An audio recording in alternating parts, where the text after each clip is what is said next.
see a couple of old friends with us this morning. Well, my old friends anyway. In fact, very old friends. Oh, I'm digging a hole now, aren't I? We're going to look at the last message of Malachi this morning. And, you know, what we've discovered about the book of Malachi is this, that it's really about how we respond to God's crazy, mad, passionate love for us.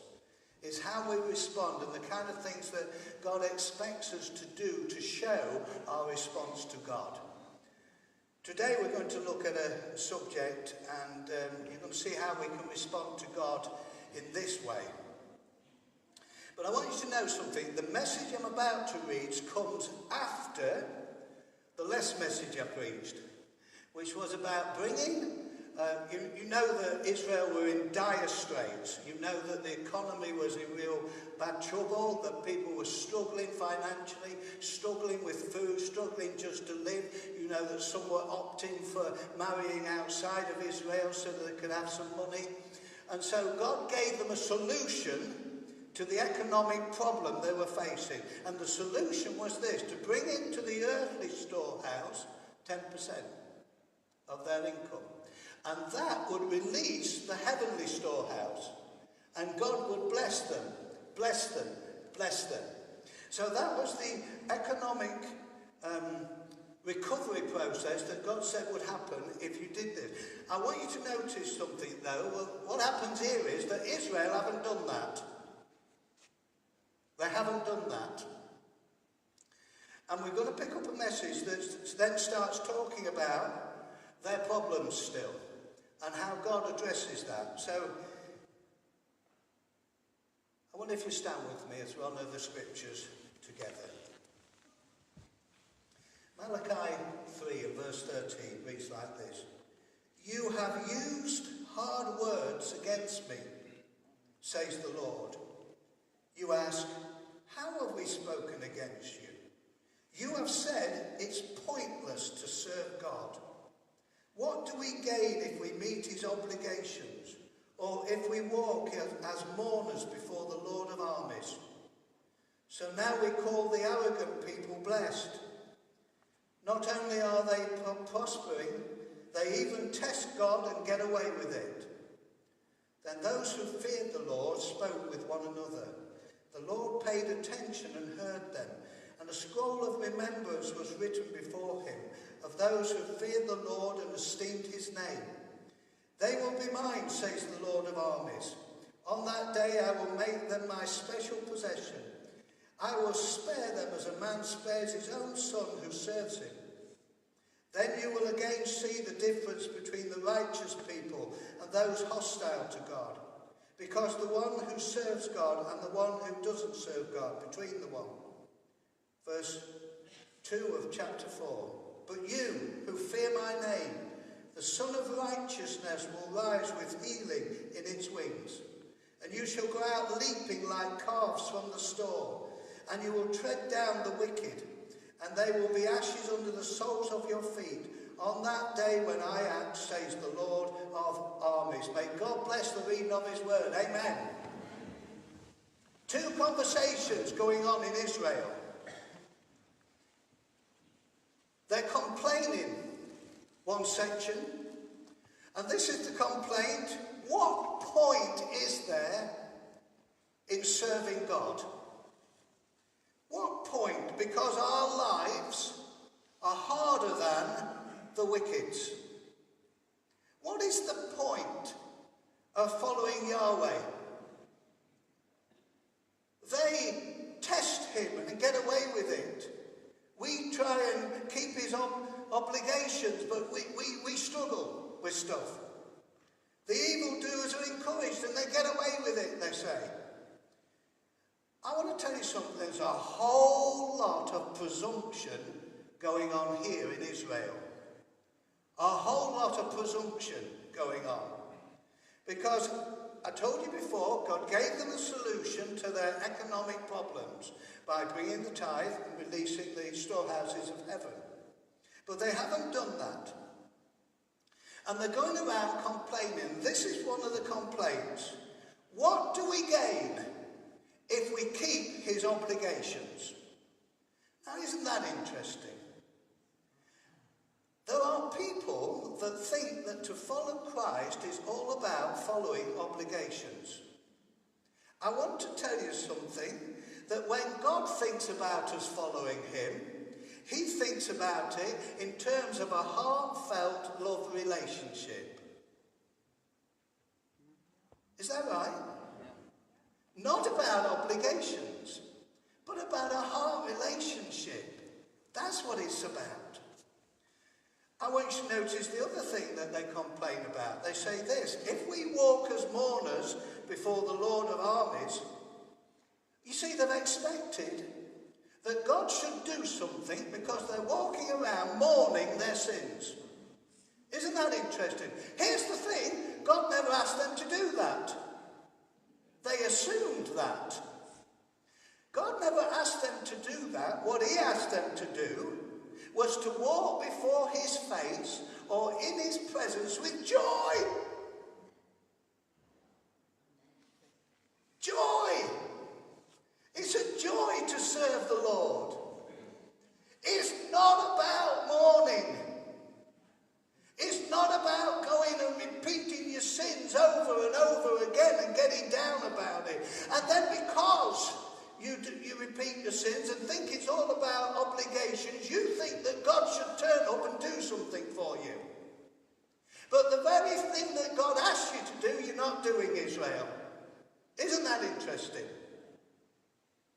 We think that we assume so often that this is the way to walk before the Lord.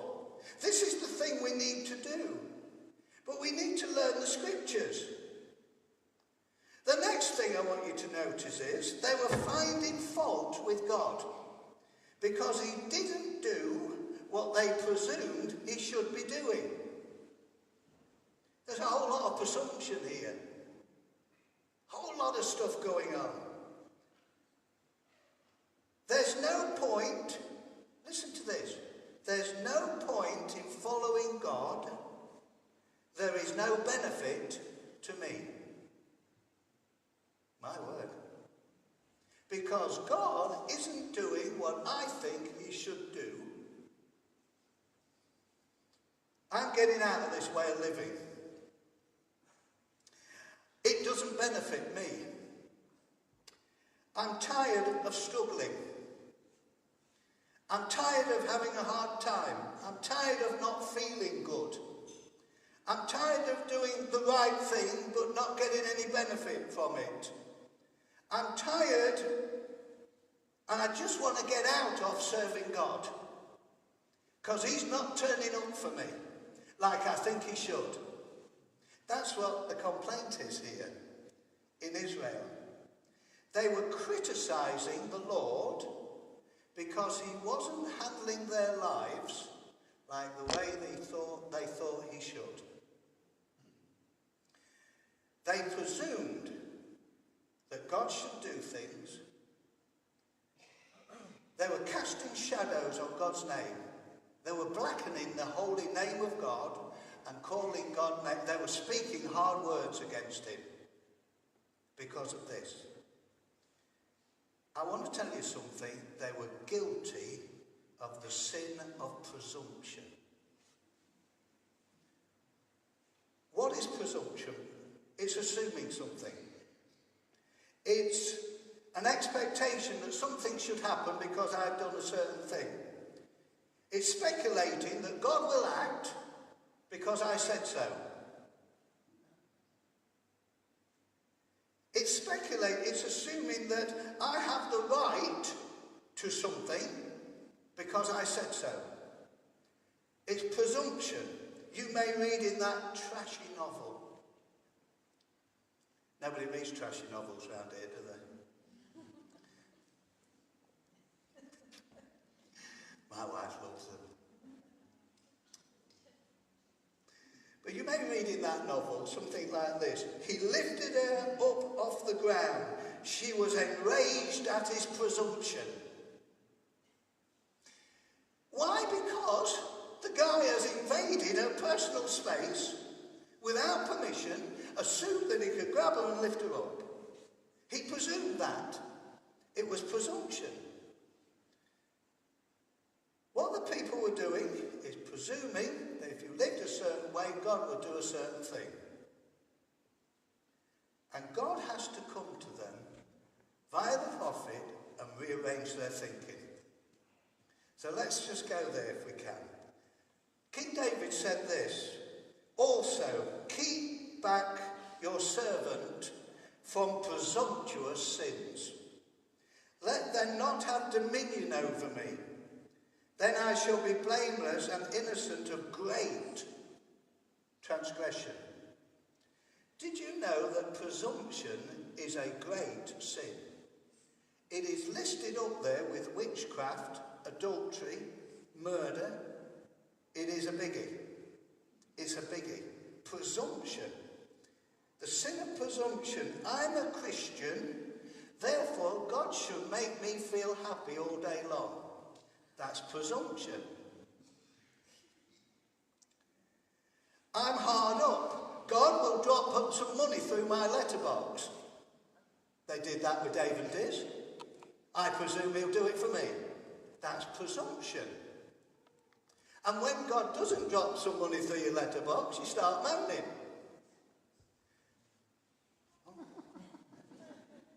I'm a child of God, therefore God will bless me in my adventure. He will bless me. I want to say this, let's not presume on God. Let us not presume that because we're saying something, doing something, that God will turn up and do something else for us. Now what is really nice is that nobody in here has ever thought them thoughts. So it's just an educational program this morning that we have here. Wrong thinking. Arrogance. The sin of presumption. Now my brother-in-law told me a story and I fell about laughing because it seemed funny at the time. But when he was beginning to form a group together that was called the Advocates. Anybody heard of the Advocates? One person, 2, 3 people, 4 people. Do we have an advance on 4? Sold to them when they... So here's the thing. God had told them that they were to create a band and that they were to go around travelling. And so what they did was they went to the local music shop and they ordered all the musical instruments they wanted. You know, that guitar, a Rickenbacker bass guitar. The drum kits, the congas, they ordered the stuff. And then they prayed, Lord, provide for us, because you've told us that you want us to do this. So they order the stuff. Midweek, they're praying, Lord, provide for us, etc. Amen. They turn up on the next week, the Saturday, to pick up the gear. Because they've assumed God has already paid for it. And they walk in and say, can we take our stuff with us? Yes, says the man, when you pay for it. Eh? You mean God hasn't paid for it yet?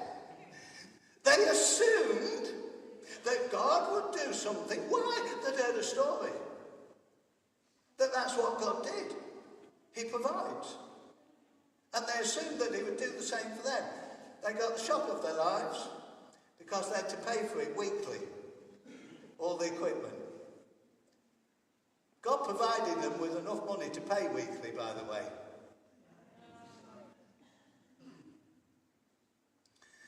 Presumption is not right thinking. It is not using your head. It is senselessness. We should be inquiring of the Lord. Let me read to you from Jeremiah 10. This is talking about shepherds. The shepherds are senseless. They do not inquire of the Lord. So they do not prosper.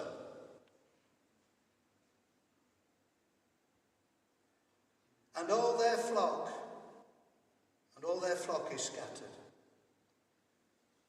David said this, got a different kind of heart, but this is what he said. So David inquired of the Lord, shall I go up and attack the Philistines? Will you deliver them into my hands? The Lord answered him, go, I will surely deliver the Philistines into your hands. You see, inquiring of the Lord is right thinking.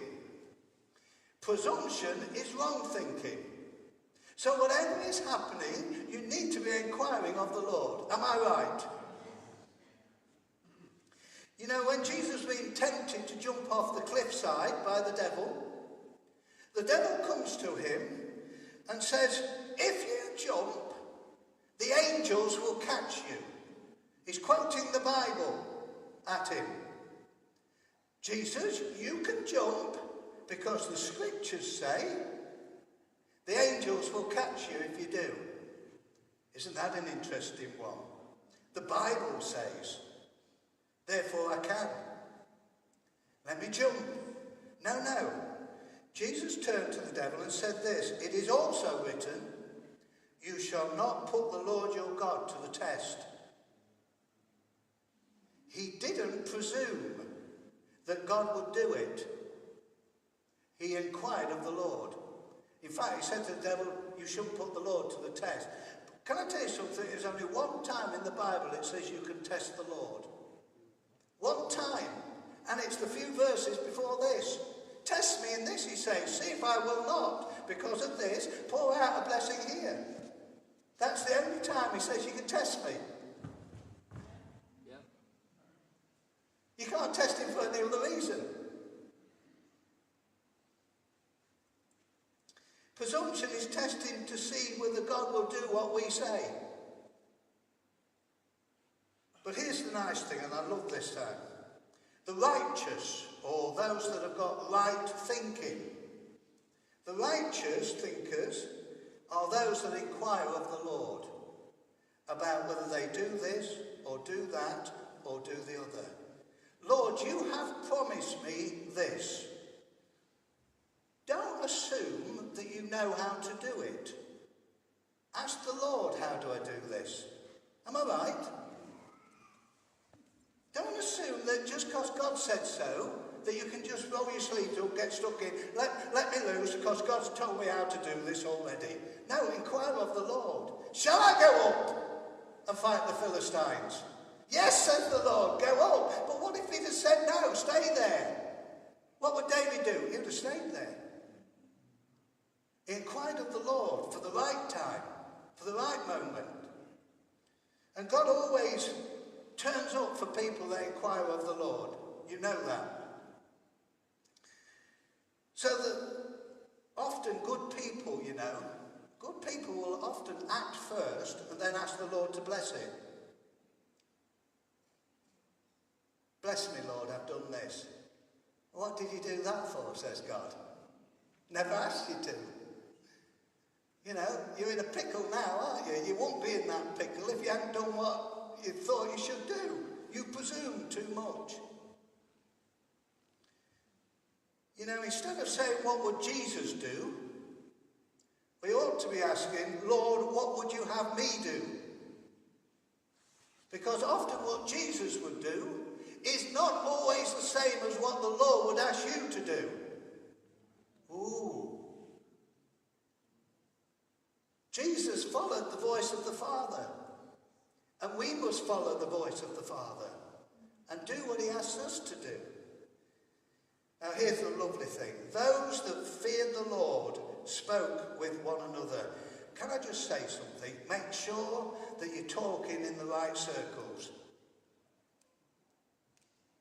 Those that feared the Lord talked with one another. And when they did, it says the Lord paid attention and heard them, and a scroll of remembrance was written before him of those who feared the Lord and esteemed his name. In ancient Israel and in ancient Persia and Babylon, what the kings would do was, and I guess actually New Year's honours list is very similar, but what the king would do is he'd make a list, he'd get a scroll out, the scribe would make write names down of all the people they intended to promote or benefit or bless, They would write the name down, and then what they would do is afterward they would systematically go through each name and bless that person with what they were supposed to be blessed with. What he's saying here, those with right thinking, those that make an inquiry of the Lord, I make a note of your name. I make a note of you, Steve.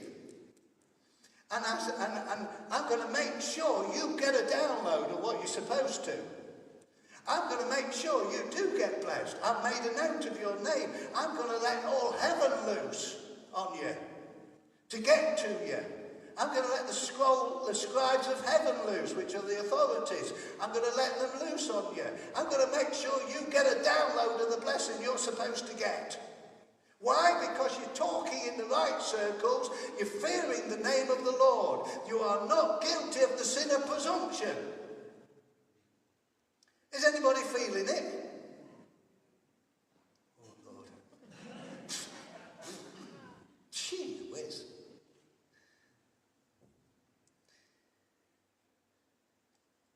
Right thinking.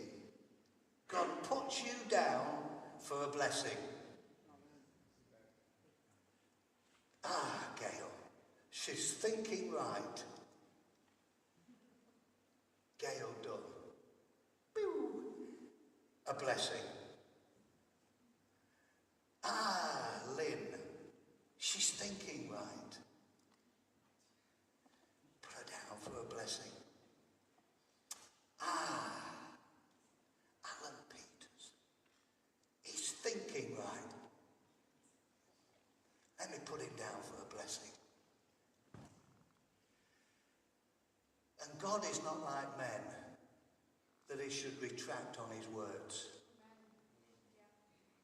When he says, I'll do something, guess what? He'll do it. If you're down for a blessing, you're going to get one. And hey, by the way, here's a great thing here. Let me describe to you what God calls blessing, because it's in the text. You see, Israel thought that blessing meant money. That's what they thought. But let me show you what God calls blessing.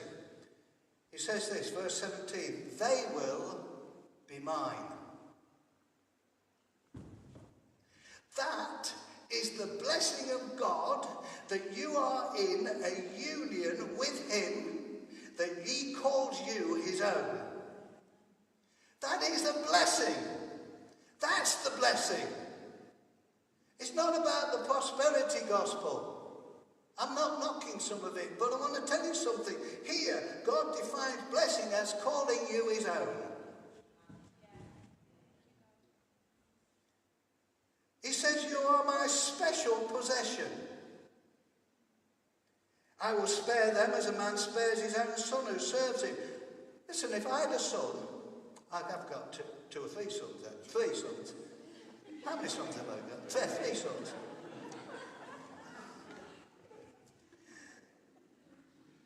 You know, and if they were serving me, I would have a slight lean towards them one time to show them favour and deliver them when they were in trouble. You know, my son's in trouble. I'll get in the car, let's drive there. Let's go sort it out. Let's go sort this problem out. I will spare them as a man spares his own son who serves him. Then you will again see the difference between the righteous people and those hostile to God. Why? Not because they're driving around in a Rolls Royce, but because they have this relationship with God that fills them with joy in the presence of the Lord. I'm glad you're here, Iris. But for you who fear my name, the Son of Righteousness will rise, with healing in its wings. Presumption says, I can trust myself. Fear of God says, I shall inquire of the Lord. I don't know about you, but I want the sun of righteousness. I want the beams of light. Have you ever seen the sun behind clouds on a sunny day and the beams are coming down. That's what it's talking about, the wings, the beams of light, for healing, for restoration. When we think right, guess what? I'm dancing in the beams of God's blessing and the blessing of his light. The sun of right, what is right, justice is rising, and I'm in there. I'm basking in God's sunlight. And what else did it say? And I'm coming to an end here. You shall go out leaping like calves from the stall. Freedom! Get me out of it! Off we go! Woo! I'm too happy to be here, aren't I? Freedom! Out like a calf from the stall. Whee! Freedom from vice. Freedom from captivity. Freedom from stuff. The love of money. What a joy to be free from the love of money. Freedom!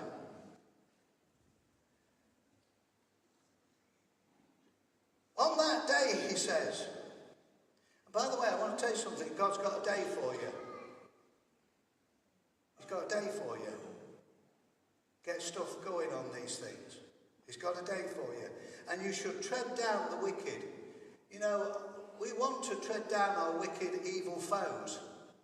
I'm talking about spiritual foes. I'm not talking about your neighbour. I've seen, it's no use just jumping up over the fence with your catapult, dropping down again. I'm not talking about the defeat of your wicked foes like that. I'm talking about spiritual enemies. We want to see their defeat, don't we? We want to see them fall. And what does that kind of really look like? It says here, look, you shall tread down the wicked. They shall be ashes under you, the soles of your feet. On the day that I act, says the Lord of armies. I want to tell you what it looks like. It looks like this. Snatching people from the dark fires of eternity.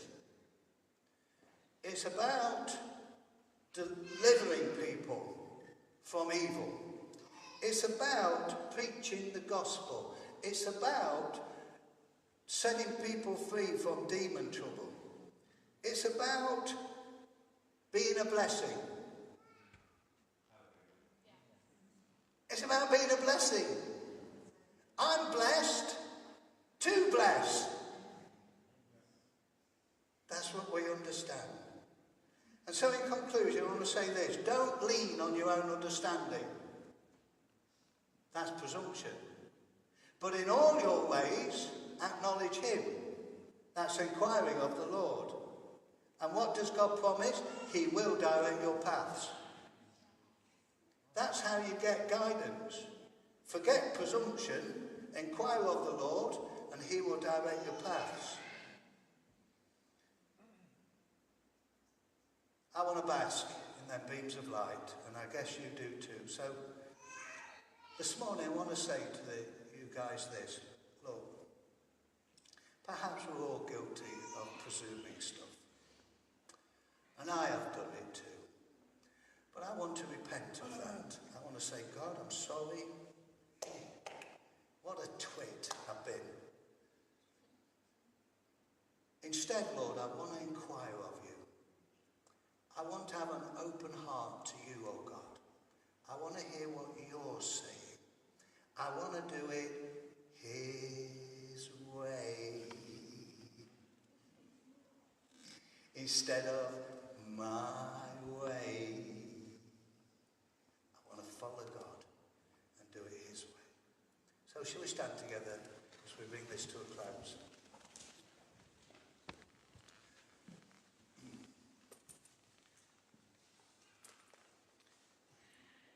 Just take a little moment.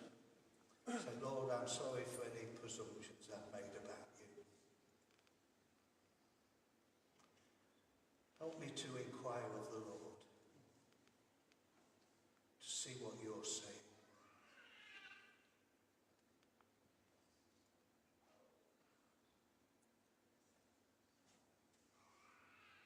Here I am, Lord. Here we are.